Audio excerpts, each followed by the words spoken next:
ಸತ್ಯ ಹೇಳುವವರು ಯಾರಿದ್ದಾರೆ ಅವರನ್ನು ಕತ್ತು ಹಿಚುಕುವಂಥ ಕೆಲಸ ತಿಮರೋಡಿಯಿಂದ ವ್ಯವಸ್ಥಿತವಾಗಿ ನಡೆದಿದೆ. ಅದಕ್ಕೆ ನಾನು ಜೀವಂತ ಸಾಕ್ಷಿ. ಅದಕ್ಕೆ ಕಾರಣ ನಾನು ಸತ್ಯವನ್ನು ಯಾವಾಗ ಬಾಯ್ಬಿಡ್ತೇನೆಂಬ ಭಯ. ಹೀಗೆ ಭಾವನಾತ್ಮಕ ವಿಷಯವಾಗಿರುವಂಥ ಈ ಸೌಜನ್ಯ ವಿಷಯವನ್ನು ಕೈಗೆತ್ತಿಕೊಂಡ ನೀನು ಬರುವುದಾದರೆ ಬಾ, 3 ಕಾಸಾದರೆ ಇದರಿಂದ ಮಾತ್ರ ಅಂತ ಹೇಳಿದ. ಈ ಕ್ಷೇತ್ರಕ್ಕೆ ವಿರೋಧವಾಗಿರುವವರು ಕಮ್ಯುನಿಸ್ಟರನ್ನು ಹಿಡ್ಕೊಂಡ. ಇದರಿಂದ ವಿದೇಶಿ ಹಣ NGO ಫಂಡ್ಗಳು ಬಂದು ಇದರಿಂದಾಗಿ ಅವನಿಗೆ ಕೋಟಿಗಟ್ಟಲೆ ಹಣ ಬಂದಿದೆ ಕೂಡ. ಒಂದು ಕಡೆಯಲ್ಲಿ ಹಲ್ಲೆ ಮಾಡುವುದು, ಸಂಘಟನೆ ಹೋರಾಟದ ನೆಪದಲ್ಲಿ ಮತ್ತೊಂದು ಕಡೆ ಹಣವನ್ನು ದೋಚುವಂಥ ವ್ಯವಸ್ಥಿತ ಷಡ್ಯಂತ್ರ ಈತನಿಂದ ನಡೆಯುತ್ತಿತ್ತು. ಈ ಹೋರಾಟದ ನೆಪದಲ್ಲಿ ಅವತ್ತು ಸುಮಾರು 200 ಲೀಟರ್ನ ಡ್ರಮ್ಗಳನ್ನು ಇಟ್ಟಿದ್ದೆ ಸೌಜನ್ಯ ಹೋರಾಟದಲ್ಲಿ. ಅದು ತುಂಬಿ ತುಳುಕಿತು ಹಣದಿಂದ.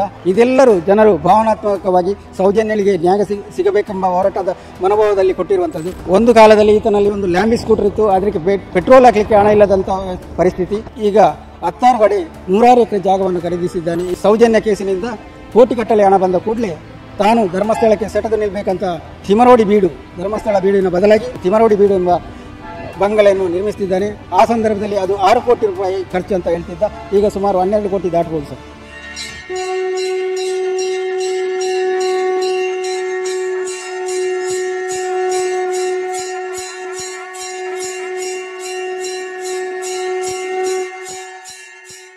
ಸರ್ ನಮಸ್ಕಾರ, ತಮ್ಮ ಹೆಸರು? ನಮಸ್ಕಾರ, ನಾನು ಭಾಸ್ಕರ ನಾಯ್ಕ ಅಂತ ಹೇಳಿ ವಿಜಯರಿಂದ. ಸರ್ ಇಲ್ಲಿ ಪ್ರತಿಭಟನೆ ನಡೀತಾ ಇದೆ, ತಾವು ಪ್ರತಿಭಟನೆಯಲ್ಲಿ ಪಾಲ್ಗೊಂಡಿದ್ದೀರಿ, ಏನು ಹೇಳ್ತೀರಿ ಸರ್ ಪ್ರತಿಭಟನೆ ಬಗ್ಗೆ? ಪ್ರತಿಭಟನೆ ಈಗ ನಡೀತಿದೆ. ಇದರ ಮೊದಲು ಕೂಡ ಪ್ರತಿಭಟನೆ ನಡೆದಿದೆ. ಇದರ ಮೊದಲು ಸಾಕಷ್ಟು ಪ್ರತಿಭಟನೆ ನಡೆದ ಮೇಲೆ ಸಾಕಷ್ಟು ಕಾನೂನು ಹೋರಾಟ ಕೂಡ ನಡೆದಿದೆ. ಸತ್ಯ ಹೇಳುವವರು ಯಾರಿದ್ದಾರೆ ಅವರನ್ನು ಕತ್ತು ಹಿಚುಕುವಂಥ ಕೆಲಸ ತಿಮರೋಡಿಯಿಂದ ವ್ಯವಸ್ಥಿತವಾಗಿ ನಡೆದಿದೆ. ಅದಕ್ಕೆ ನಾನು ಜೀವಂತ ಸಾಕ್ಷಿ. ಕಳೆದ 20 ವರ್ಷಗಳಿಂದ ಅವನೊಟ್ಟಿಗೆ ನಾನು ಇದ್ದವ, ಸಂಘಟನೆಯಲ್ಲಿ ತೊಡಗಿಸಿಕೊಂಡವ. ಆತ ಬೆಳ್ತಂಗಡಿ ತಾಲೂಕು ಹಿಂದೂ ಜಾಗರಣ ವೇದಿಕೆಯ ಸಂಚಾಲಕನಾಗಿರುವಾಗ ನಾನು ತಾಲೂಕಿನ ಪ್ರಧಾನ ಕಾರ್ಯದರ್ಶಿಯಾಗಿ ಅವನೊಂದಿಗೆ ಕೆಲಸ ಮಾಡಿದವ. ಮಾತ್ರವಲ್ಲ, ನನ್ನ ನೆರೆಕರೆಯವ, ಸುಮಾರು 150 ಮೀಟ್ರ್ ಮನೆಯ ಹತ್ತಿರದಲ್ಲಿರುವವ. ಅಂದರೆ ಮಹೇಶ್ ಶೆಟ್ಟಿ ತಿಮರೋಡಿ ಅವರ ಜೊತೆಗೆ ತಾವು 20 ವರ್ಷದಿಂದ ಇದ್ರಿ? ಹೌದೌದು. ಕಳೆದ 20 ವರ್ಷದಿಂದ ಇರುವುದಕ್ಕೆ ಕಾರಣವೇ ನನ್ನನ್ನು ಈ ರೀತಿ ಒಂದು ವ್ಯವಸ್ಥಿತವಾಗಿ ಮುಗಿಸುವ ಹುನ್ನಾರ, ವ್ಯವಸ್ಥಿತ ಸಂಚು ನಡೆದಿದೆ. ಅದಕ್ಕೆ ಕಾರಣ ನಾನು ಸತ್ಯವನ್ನು ಯಾವಾಗ ಬಾಯ್ಬಿಡ್ತೇನೆಂಬ ಭಯ. ಅದಕ್ಕೋಸ್ಕರ ನಾನು ಒಂದು ಪತ್ರಿಕಾ ಸಂದರ್ಶನಕ್ಕೆ ಹೋಗಿ ಹಿಂತಿರುಗುವ ಸಮಯದಲ್ಲಿ ನನ್ನ ವಾಹನವನ್ನು ಅಡ್ಡಗಟ್ಟಿ ಆ ವಾಹನದ ಗಾಜನ್ನು ಪುಡಿ ಮಾಡಿ ನನ್ನ ಮೇಲೆ ಗಂಭೀರವಾಗಿ ಹಲ್ಲೆ ಕೂಡ ಮಾಡಿದ್ದಾರೆ. ಈ ಬಗ್ಗೆ ಜಿಲ್ಲಾ ನ್ಯಾಯಾಲಯದಲ್ಲಿ ಕಾನೂನು ಹೋರಾಟ ನಡೆಯುತ್ತಿದೆ. ಕೆಲವಾರು ಕೇಸುಗಳು ಹೈಕೋರ್ಟಿನಲ್ಲಿ ಕೂಡ ನಡೆಯುತ್ತಿದೆ. ಇದು ಎಷ್ಟು ವರ್ಷ ಹಿಂದೆ ಸರ್? ಸರಿಸುಮಾರು ಈಗ 1.5 ವರ್ಷ ಆಗ್ತಾ ಬಂತು. ನಾನೊಂದು ಮಾಧ್ಯಮಕ್ಕೆ ಈ ಬಗ್ಗೆ ಈತ ಮಾಡಿರುವ ಅನ್ಯಾಯದ ಬಗ್ಗೆ, ಸೌಜನ್ಯನ ಹೆಸರಲ್ಲಿ ಮಾಡುತ್ತಿರುವ ಲೂಟಿ, ಈ ಹಣ ಮಾಡುವ ದಂಧೆ ಹೇಗೆ ನಡೆಯುತ್ತೆ ಎಂಬುದರ ಬಗ್ಗೆ ಸಮಗ್ರ ಚಿತ್ರಣವನ್ನು ನೀಡಲು ಹೋಗಿದ್ದೆ. ಹೋಗಿ ಹಿಂತಿರುಗಬೇಕಾದ್ರೆ ನನ್ನ ಮೇಲೆ ಸುಮಾರು 150 ಜನರ ತಂಡವೊಂದು ಏಕಾಏಕಿ ಮುನ್ನುಗ್ಗಿ ನನ್ನ ಗಾಡಿಯ ಚಾಲಕನಿಗೆ ಹೊಡೆಯುವುದು ಮಾತ್ರವಲ್ಲ, ನನ್ನ ಗಾಡಿಯನ್ನು, ನಾನು ಮಾಡಿಕೊಂಡು ಹೋಗಿರುವ ಗಾಡಿಯನ್ನು ಕೂಡ ಪುಡಿ ಮಾಡಲಾಯಿತು. ನನ್ನ ಮೇಲೆ ಗಂಭೀರವಾಗಿ ಹಲ್ಲೆ ಮಾಡಲಾಯಿತು. ಆ ಸಂದರ್ಭದಲ್ಲಿ ನಾನು 1 ತಿಂಗಳ ಕಾಲ ಮಂಗಳೂರಿನ ವಿವಿಧ ಆಸ್ಪತ್ರೆಗಳಲ್ಲಿ ಚಿಕಿತ್ಸೆ ಪಡೆದಿದ್ದೇನೆ. ಸದ್ಯ ನಾನು ಕ್ಷೇತ್ರದ ಭಕ್ತನಾಗಿ ಕ್ಷೇತ್ರದ ಇದರಲ್ಲಿ ಕೆಲಸ ಮಾಡ್ತಿದ್ದೇನೆ. ಸರ್, ತಾವು ಹೇಳಿದ್ರಿ ಇವಾಗ ತಾವು ಏನು ಗೊತ್ತಿರೋ ಸತ್ಯನ ಹೇಳೋಕ್ಕೆ ಹೋಗುವಾಗ ತಮಗೆ ಹಲ್ಲೆ ಆಯಿತು ಅಂತೇಳಿ. ಏನು ಸತ್ಯ ಸರ್? ಸೌಜನ್ಯ ವಿಷಯ ಬಂದಾಗ ನಾನು ಕೂಡ ಅವನೊಟ್ಟಿಗಿದ್ದವ. ಯಾಕೆಂದರೆ ಈ ಮೊದಲು ಉಜಿರೆ ಜನಾರ್ದನ ಸ್ವಾಮಿ ದೇವಸ್ಥಾನದಲ್ಲಿ ಒಂದು ಇದೇ ರೀತಿಯ ಒಂದು ಗಲಭೆಯನ್ನು ಸೃಷ್ಟಿಸಲಾಯಿತು. ಈ ವ್ಯಕ್ತಿ ಉಜಿರೆ ಜನಾರ್ದನ ದೇವಸ್ಥಾನದ ಆಡಳಿತ ಮುಕ್ತೇಶ್ವರ ವಿಜಯರಾಘವ ಫಡ್ವೇಟ್ನಾಯರ ಬಳಿ ತಮ್ಮ ರಥಬೀದಿಯಲ್ಲಿ ಸುಮಾರು 2 ಎಕರೆ ಜಾಗವನ್ನು ತನಗೆ ಉಚಿತವಾಗಿ ಕೊಡಬೇಕೆಂದು ವಿನಂತಿಸಿದ. ಆಗ ಅವರು ಮತ್ತೆ ಈ ಬಗ್ಗೆ ನಾನು ನೋಡುತ್ತೇನೆ ಅಂತ ಹೇಳುತ್ತಾರೆ. ಆನಂತರ ಅವರು ಈ ಬಗ್ಗೆ ಸಾರ್ವಜನಿಕರಲ್ಲಿ ವಿಚಾರಿಸಿದಾಗ ಇದು ಹೇಗೆ ಸಾಧ್ಯ, ದೇವಸ್ಥಾನಕ್ಕೆ ಸಂಬಂಧಪಟ್ಟ ಜಾಗ ಅಂತ ಅವರು ಅದನ್ನು ತಿರಸ್ಕರಿಸ್ತಾರೆ. ಆ ಮಧ್ಯೆ ಅವರ ಮೇಲೆ ಸುಳ್ಳು ಕೇಸುಗಳನ್ನು ದಾಖಲಿಸ್ತಾರೆ. ಹೈಕೋರ್ಟಿನಲ್ಲಿ ನಮ್ಮನ್ನು ಆ ಕೇಸಿನಲ್ಲಿ ಸಿಲುಕಿಸ್ತಾನೆ. ಹೈಕೋರ್ಟ್ನಲ್ಲಿ ಕೋರ್ಟ್ ಕಂಟೆಂಪ್ಟ್ ಆಗುತ್ತೆ. ಕೊನೆ ಕ್ಷಣದಲ್ಲಿ ಕೇಸು ಬಿದ್ದೋದ ಕಾರಣ ನಾವೆಲ್ಲ ಬಚಾವಾಗಿ ಬಂದ್ವಿ. ಆ ನಂತರ ಅದೇ ಚಾಳಿಯನ್ನು ಮುಂದುವರಿಸಿದ.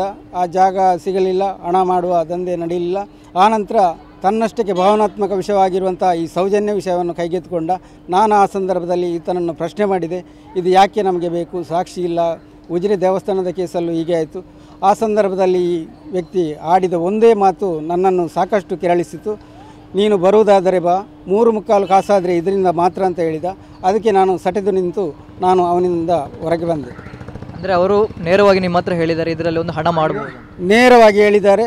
ಈ ಮೊದಲು ಅವರು ಹೇಗೆ ಹಣ ಮಾಡಿದ್ದಾರೆ, ಯಾರ್ಯಾರನ್ನು ತಲೆಬೋಲಿಸಿದ್ದಾರೆ, ಯಾರ್ಯಾರ ಮೇಲೆ ಹಲ್ಲೆ ಮಾಡಿದ್ದಾರೆ, ಏನೇನು ಮಾಡಿದ್ದಾರೆ ಎಂಬ ಸಂಪೂರ್ಣ ಚಿತ್ರಣ ನನ್ನಲ್ಲಿ ಇರುವುದು. ಅದರಿಂದಾಗಿ ನನ್ನನ್ನೇ ಮುಗಿಸುವಂಥ ವ್ಯವಸ್ಥಿತ ಸಂಚು ಇದರಲ್ಲಿದೆ.